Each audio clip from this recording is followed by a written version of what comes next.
Nice to meet you, Annika. Welcome to this episode of Your Brand Amplified. I'm Annika Jackson, and I'm here today with Danielle Mendoza talking about some of my favorite things. So I'm so excited to have you on today. Thank you. Thanks, Annika. Thanks for having me. I'm excited to be here. Absolutely. So you are a business consultant for women, and you also have a book, Manifest Success. And I will tell you, I am a big believer in manifestation, abundance. I have my bowl here with some of my crystals. But I'd love to hear how you got your start on this journey. Oh man, I mean, that can be such a long story for all of us, I Bring it think. on. Yeah, but I think for me, I was a stay-at-home mom and I was doing that and it was going great. I love my kids to death. But then I found out that I had a curable skin cancer, and it was a big shock to me. And it was really a big wake-up call and made me consider, what am I actually doing here? What is my purpose on this earth? And am I living that out? And the answer for me was, no, I wasn't living it out. And being just a mom, not to diminish anyone's motherhood, but only having that as my role in life didn't feel like enough. It didn't feel like the full calling that God was calling for me to do and be in this world. And so I had to decide, what's next? What am I going to do that's going to take me forward? And while my kids were little, I had gotten my business management and marketing certificate, and I was a copywriter for about 18 months just to make some pocket money so I could, take the kids out to eat or buy them stuff at Target and not break the family bank.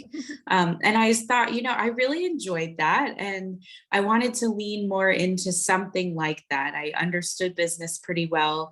And I was on my own kind of soul searching path. I was trying to figure out how to heal some of my emotional hurts, heal some of the stress of facing an illness like this. And it was a curable skin cancer, but I struggled to get it cured. All the normal stuff didn't quite work for me, and I ended up having to have a third of my top lip removed. And so it was a big kind of wake up call, oh, this could be really serious. And thank God it wasn't more serious, but it was something that forced me to pay attention. So, like most people who are soul searching, I jumped into a life coaching program, and I was like, let's just figure some of this out. And in the process, I fell in love with the tools I was learning about. And I started life coaching teenagers. I was like, I could totally do this. If I had known some of this stuff when I was a teenager, it would have completely changed my life. So I wanted to bring that to other teens. And then I kind of shifted about a year into that into spiritual coaching for women who were facing a diagnosis, and specifically women who were sitting in that waiting period before diagnosis, but after testing. It's a really uncomfortable space to be in, and there's not much you can do to push things along. And so I was helping them figure some of that out. And in the process of both of those businesses, a lot of the questions I was getting from women were like, oh, you have a podcast. How'd you do that? Oh, I see your website. It's really nice. How'd you get this website built? And I realized that I was being called to help more women build and grow their businesses. And there are a lot of business programs out there. There's a lot of great business strategies and consultants. But I found that most of the business world was really loudly shouting about get to six figures, get to 10-figure months. And in the process of that, it's freaking women out, and they're not stepping into their calling, and they're maybe thinking about starting a business, and then they back off from it really quickly because they just feel overwhelmed. They don't feel like they can get to that six-figure place. And some of them don't even want to. Some of them are like, I'm happy making five figures. I'm happy with the idea of a smaller boutique business, but it didn't seem like there was a space in the business world for them. So I leaned into that, and I've been helping new women create strategies for organic growth in my consultancy, Be Myself Now. And then in the process of that, I decided to write this book about manifesting because I love manifesting. I have been working with manifestation and energies and co-creating with God and the universe for years. And I found that it was coming up a lot in the business world, but it was a lot of visualization techniques and vision boards. And those things are great, but that's not all there is to it. There's so much more to it. And I wanted to make manifesting feel practical. I wanted women to understand that it's a tool that we can Exactly. use, that we can put into our lives and utilize over and over. We just have to do it the right way. So like if I hand you a hammer and you just start smacking walls or smacking pieces of wood, you're not going to build a house, right? Right. But if you know how to line up the nails and line up the pieces of wood and then use that hammer, you can make some amazing things. And the same is true of manifesting. We've got to know how to use it. And I have a knack for explaining things in kind of a simple way. And so I thought, let's do this. Let's jump in and write a book and share it with people. And so that's what I did. And Manifest Success was born. And then in the process of all of that, I was getting asked by these established women business owners who have great businesses that are doing quite well. And they would come to me and say, well, I know you don't do this, but can you help me work on this book idea? Or can you help me figure out my podcast? Wow. And I decided that can be a thing that I do. I don't need people coming to me and saying, I know you don't do this. I'm like, I can do that. So I started a second business, Confident Concept, and I help established women CEOs create a high-level strategy for their book, podcast, or certification course so they can bring it to life. And we work together for 90 days. It's actually 3 VIP days within that 90-day period. And we develop their project strategy, their launch strategy, and an evergreen monetization strategy so they can use it to bring more clients into their business. Nice. So many things that you said resonate so profoundly with me. I've had the corporate job, had my own businesses, became a full-time stay-at-home mom. And I find that as women, especially, we have to have an identity outside of being moms, because then what happens when our kids go away, right? To college or to jobs or whatever, or the military, whatever they decide to do, then we have to figure out who we are. So it's better to have that foundation and figure out who we are now, and be that person throughout our lives, right? And I think it sets a better example for our kids too. Absolutely. Yeah.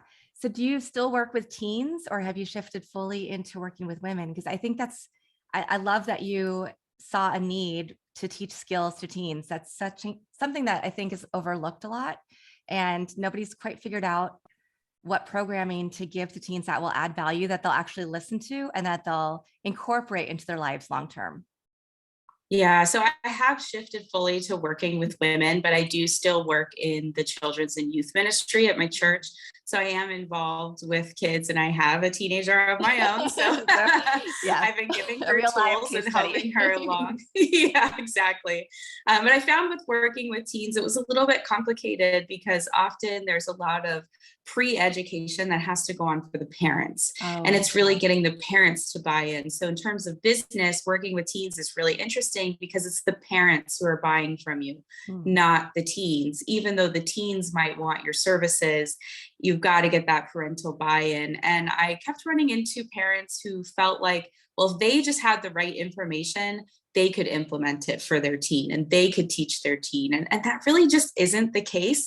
Teenagers hear from their parents all the time. And it ends up being something where, if you hear one voice all the time, you just don't listen to it anymore. It's just the way that it is. And so it was hard to kind of step into that space and say, I know that you love your kids and you can do these great things for them and you have done great things for them, or they wouldn't be as awesome as they are today. But it's time for another voice to step in, and then getting their buy-in on actually paying for someone to come in and do that was a little bit difficult. So I did work with some amazing teens. I had some amazing successes in that business, but I found it a little bit easier to just shift. And I think that's what our calling does, is it changes, it shifts. It's a nebulous thing. We often think of like, oh, I've got to find my purpose. And it's this one big shining golden moment where you are like fully downloaded from God, what you're meant to be doing. And then you go out and do that. And I find that that's just not the case. It's really about living on purpose or living into a purpose that just develops over time. And it comes down to, what is my purpose right now? How can I serve right now? And for a period of time that was serving teens. And then, like I said, it shifted into those women who were struggling in their spiritual self because of a diagnosis. And then that went forward into business. And here I am today. It's very organic. I've had a similar journey with what I do. It's been very organic, and I've really figured out now what my sweet spot is. And I'm like, okay, now I'm living fully aligned in my purpose, my passion, what I'm supposed to be, what I was put here on earth to do. But I think also, like you said, but sometimes we have to go through other things to figure out what that is, or we think we're on the right path and then we get sidetracked. We decide to do something else. And then we're like, oh no, I'm not supposed to be over here. I really am supposed to be over there, but I know how to do it better now. I have more tools in my toolbox, and all of that. And your messaging about not all people want to have, $10,000 a month jobs. Not everybody wants to be a 7-figure business. It is okay. And normalizing that it's okay to be exactly who you want to be, make the money that you want to make, whether it's fun money so that you can do things with your family, do those extras, or take that big vacation, or you do want to reach those goals. All of it is okay. And that does need to be normalized. So it's fantastic. Kudos to you for bringing that to the world. Thank you so much. And I think it's important too to normalize that doing it in the way you want to do it Yeah. is fine. You don't have to do what the gurus say. You don't have to do what the latest business coach says. It really is finding that sweet spot between what you love and what your market loves. And then it's this golden shining business. There's a million strategies out there. And I like to say all of them work for someone at some point, but it doesn't mean they'll work for you. And you've got to figure out what works for you. And that's done really through experimentation, through getting joyful and playful with this idea of being in business and not making it this, serious box that you have to fit into, but what actually works for you and feels good for you, and just going forward with that and letting it unfold. Yeah, definitely. So what are some of the biggest aha moments that you've seen with clients as they've come into this process?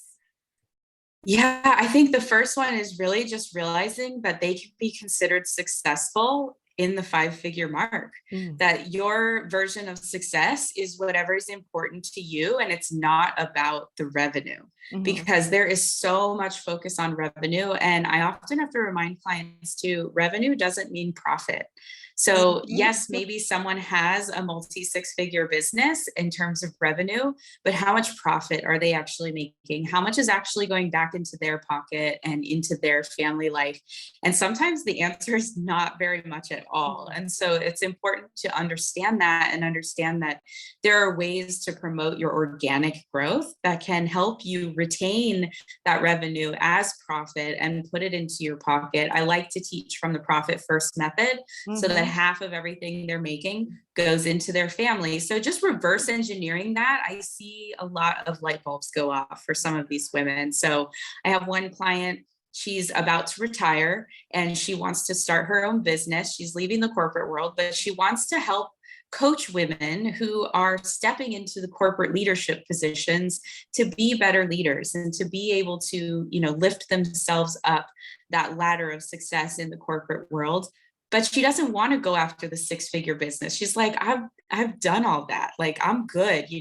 I've got a good, decent retirement coming, but she would like to continue this service in the world. And she'd like to have, some pocket money for a big vacation once or twice a year with her husband, which means she also needs to not be working all the time. She's like, these are my retired years. I don't want to be working 40 hours a week anymore.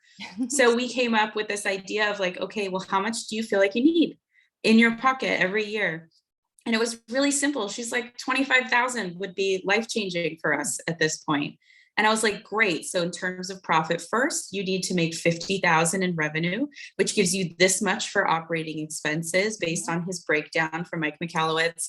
And then we took a look at, okay, how can we create an offer that is valuable enough that will get you $50,000 in a year? And then we stepped away from this idea of 1 hour at a time with a client, and we had developed a VIP day. So she can run an actual VIP weekend 10 times a year. So 10 weekends out of the year.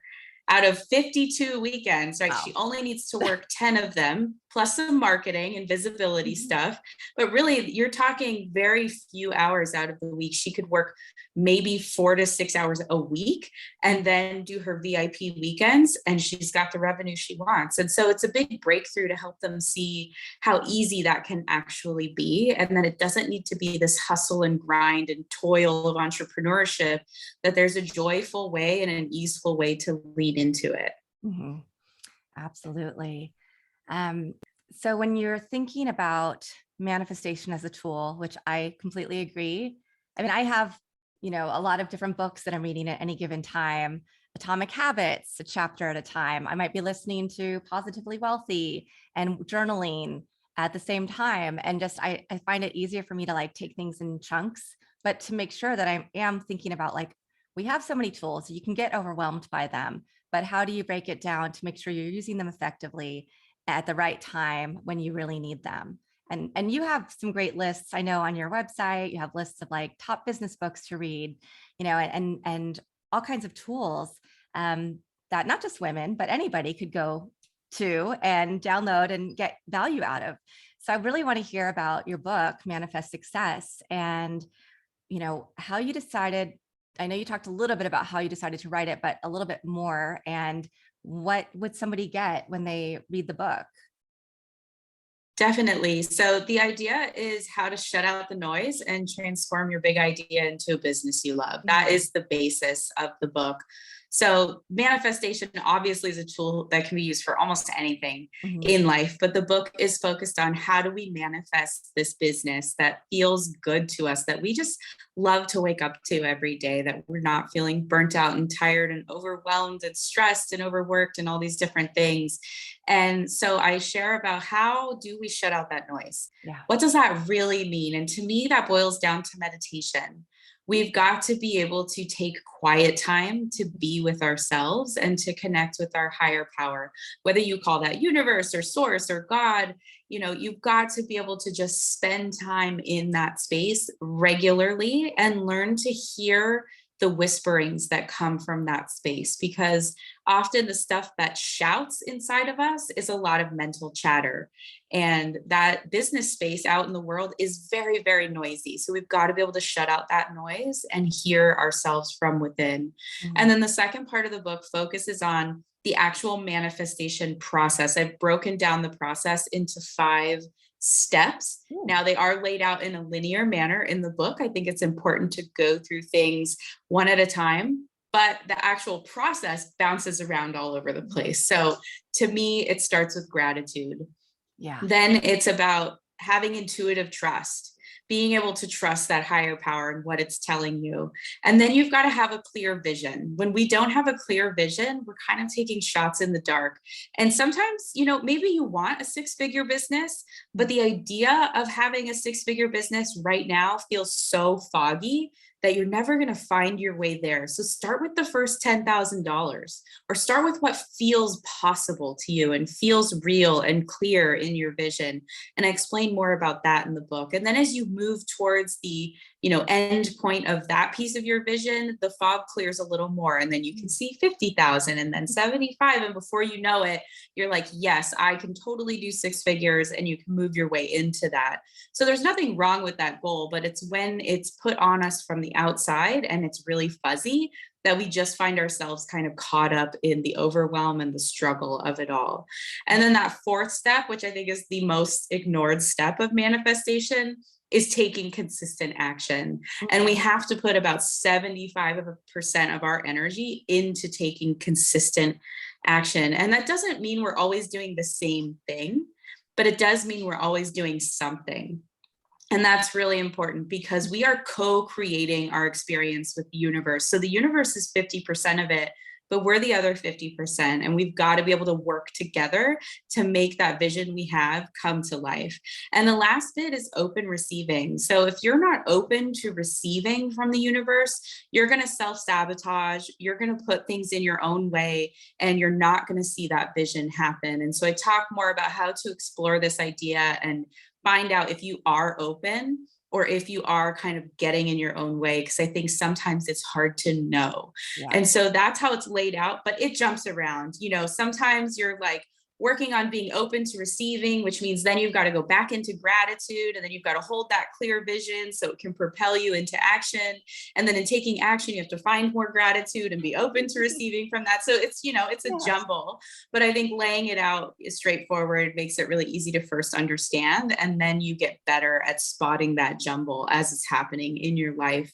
Yeah. And then the third part of the book is focused on business basics. Mhm. What are some things that women need to know when it comes to starting a business or when they're early on in business, and how can that help them? So I talk a lot about marketing and sales. Mhm. Those are really icky ideas, I think, for a lot of us when we think about the business world.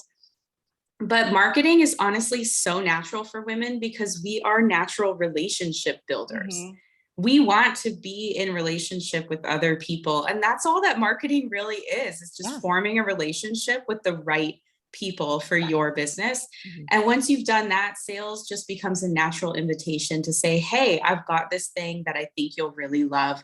Why don't you come check it out? And so it becomes a very enjoyable process that we can really lean into. And I found that being in business in that way creates a lot of meaning and connection in life. And that's something we've all been seeking just as humans.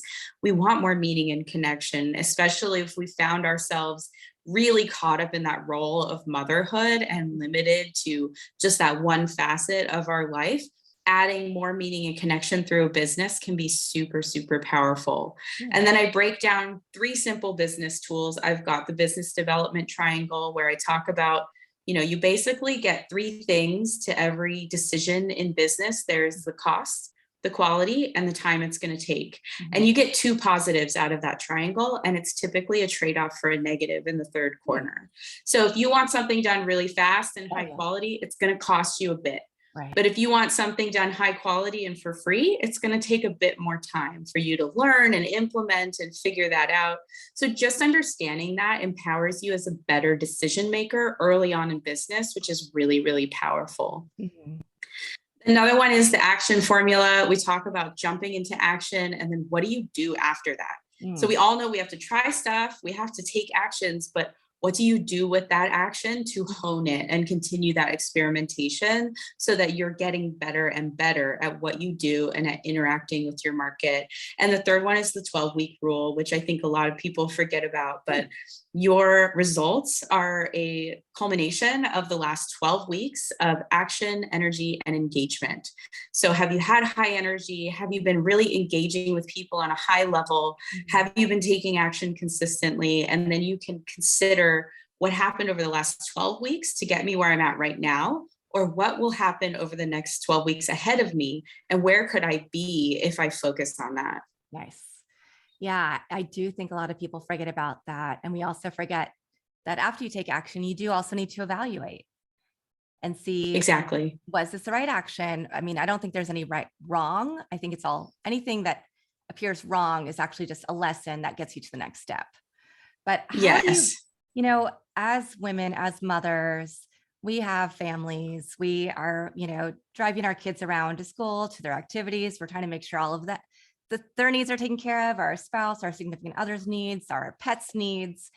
We often put ourselves last. So your formula helps us remember to center in ourselves, because if we are really living in our purpose and feeling like we're making progress for ourselves, I feel like we're better at all of those other things. But it can also be overwhelming and hard to remember that. I think also when you're on the right path, the universe or God puts things in your way to see other, shiny object syndrome or other things, other opportunities, to see if that's really the path you want to pursue. So what are some of the tips and tricks or advice that you have for, remembering to stay on your path, and to also remember to take care of yourself and to take care of the things that you need to make sure that you're having success, whatever that means to you? I think the first step is to understand that you will be better at those other things if you give to yourself first. We often, when we get caught up in that motherhood kind of hamster wheel, we're giving everything away and we're constantly giving out.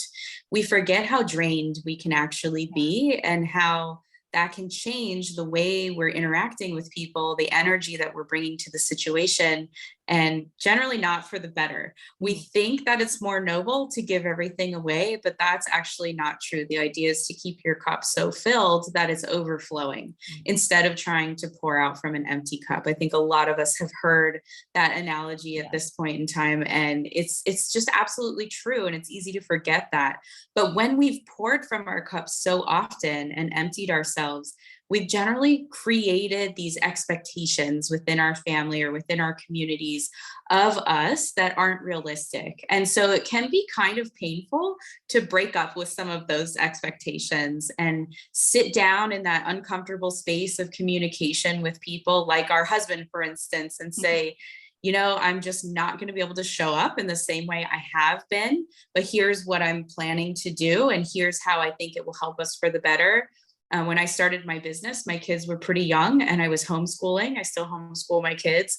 And I had to say, okay, family, I don't make breakfast anymore, except on the weekends. It's just not something I'm going to do. And I was doing it for a long time. And so it's difficult to say, I'm not going to do this anymore, and to do it with a loving heart and to do it from a place of caring and not out of resentment, because it was easy to go there and be like, oh gosh, they just want me to make breakfast every day and I need to get to work and I've got these other things to do. And don't they know that if they give me this time, I can give them more time later? And we get caught up in all of that chatter inside of ourselves, and it kind of like pours out in an explosion sometimes. So we just have to remember to come down into our heart, come from a place of love, and communicate openly and say, this is what I need, and this is what I'm willing to do, and this is what I'm not willing to do. And so all of that really is just a boundaries conversation. And first and foremost, we have to get those boundaries clear to ourselves, and then we can get them clear to the people around us. So if you say you're not going to make breakfast anymore except on the weekends, don't then in week 3 start making breakfast on Wednesday, because you're going to confuse everyone. You've had years of making breakfast all along. They've gotten used to that. You're asking them to break that cycle, and then you're not reinforcing that new healthy boundary, right? You're reinforcing the wrong thing. So we've got to make sure that we're holding those boundaries with ourselves and with others, and being willing to just lovingly communicate about what we need and what they can expect from us. Absolutely. Yeah. So what continues to inspire and motivate you, and what do you see as your next step in your journey? Well, I just love seeing women flourish around me. So in the journey of moving through my cancer experience and figuring things out in my life and making all these shifts in business and stepping into that uncomfortable space each time, it's just so nice to see women when they can step into their uncomfortable space and then it all works out. You know, it's not like every step goes without its own flaws or bumps in the road, but at the end of the day, that they feel like they're bringing their true selves to the world. Because I've really found in the process of all of that, that legacy is very important to me. And we all leave a legacy. It's that story of who we were during our time on this earth. And we're creating one no matter what, just by being here. But when we start to get really intentional about the story that we're leaving behind, when we can sit and say, how do I want people to remember me, and what do I really want them to remember me for? Then we're able to live into the energy of that. And we become so much more fulfilled as human beings. And it's just so powerful to see other women go through that, because I know how hard it is to be so unfulfilled and to have everything really unclear and to just feel unhappy and unsettled, but then to move into this space of living life more on purpose and leaving that clear story behind of who I am and what I want for others in this world. It's just a beautiful thing. So that definitely keeps me going for sure. Nice. Yeah. And as far as what's next, yeah, I mean, I am working on releasing a multi-author book. Like I said, I've started Confident Concept, where I am helping women write their single author expert book. But in this interim between the woman who's new in business and the woman who's a multi-6-figure success, there are these women who are doing amazing things. And I think as women, we don't wake up one day and say, oh, you know what? I think I'd like to make a ton of money, so I'll just start a business to do that. Like, that's not how this works. typically it's a very mission driven thing. We're like, I want to help these people. I want to move forward in this way. And I'm going to start a business to do that. And that comes from some kind of experience or struggle that we've had in our lives. Just like my struggle with cancer made me realize that other women need help in that struggle and other women want to focus on their legacy. All kinds of women in business, no matter what kind of business they've started, typically have that mission driven heart. And so that's called Business on Purpose. And volume 1 came out September 7th. And I'm in the process of accepting offers for volume 2, which we'll be releasing in the first quarter of 2023. So it's really exciting to give them a space to be elevated and lifted up and showcased so that they can attract more readers through their authentic stories, and then turn some of those readers into clients because now they've had a chance to get to know who they are and where they're coming from. Yeah, that's amazing. I love that. I work with some anthology women authors that I'm going to have to, send them an email about you because they're amazing stories and amazing women. And I love reading. It inspires me when I get to hear stories from other women, especially. Absolutely. I find it really inspiring, even though I'm putting this project together, to just talk to all of these women and, be in their midst and hear about what they've gone through and how they're now leaning into changing the world from what they do and doing things differently. I mean, as women, we are just so inspired. And I just love being in that energy. And I appreciate all of my authors so, so much. It's fantastic. Yeah, that's fantastic. So what is the easiest place to find you? So on my website, confidentconcept.com, or bemyselfnow.com if you're newer in business and you want to take advantage of some of those resources that Annika mentioned, or you can find me on Instagram at bemyself.now or at confident.concept. Oh, nice. Great. Well, definitely, if I think I'm following you at least on one of them. If I'm not, I'm following you on both of them after this interview is done. And is that a way for people to also find out how to work with you individually as well as to purchase the books? Yeah. Absolutely. Yeah. Just get in touch with me, jump into my DMs and say, hey, Nice. I'm really approachable. I'm just a real person on the other end. And I'm not big on trying to sell you something, especially through the DMs. So, if you just have a question or if you want to know more about something, just ask away. I'm really an open book and I'm happy to share. And I don't believe in holding back information in order to sell something. I'm kind of like, well, here's the information. If you want to work with me to implement it, then we can totally do that. But otherwise, I'm happy to just share and help and inspire people in that way. I love that. I find myself in the same space where, I've had jobs where we had to charge $8,000, $10,000 or more to a client per month for whatever services. And it wasn't aligned with me, which is why I love our conversation and what you're doing so much. Because for certain things that makes sense, but on a day-to-day basis, I want to live and work with the women and men who are, starting up their businesses. They don't have that kind of cash on hand, but they have something really valuable to share with the world. So again, I'm just really thrilled with everything that you're doing and your journey and how you've evolved your business and really seen what needs to happen to help other people achieve their greatness. So Danielle, thank you so much for being on. And I do want to ask, is there anything that we left out? And what is your favorite quote or mantra? Well, I don't think we left anything out because we covered a lot. But one of my favorite quotes is from Jim Rohn. He's a famous American speaker, writer, and entrepreneur. And he says, start from wherever you are with whatever you've got. I think often we think we'll wait until it's perfect timing. We've got all the information, we've got all the resources, and that just doesn't work in real life. And we don't know how much time we've got here. So just get started, start with what you've got and move forward and grow from there. Fantastic. And I will have all of your information in our show notes for our audience so they can find you very easily. Danielle, thank you so much for being on. Thank you to our audience for coming back for another week of Your Brand Amplified. And I'll be back again next week.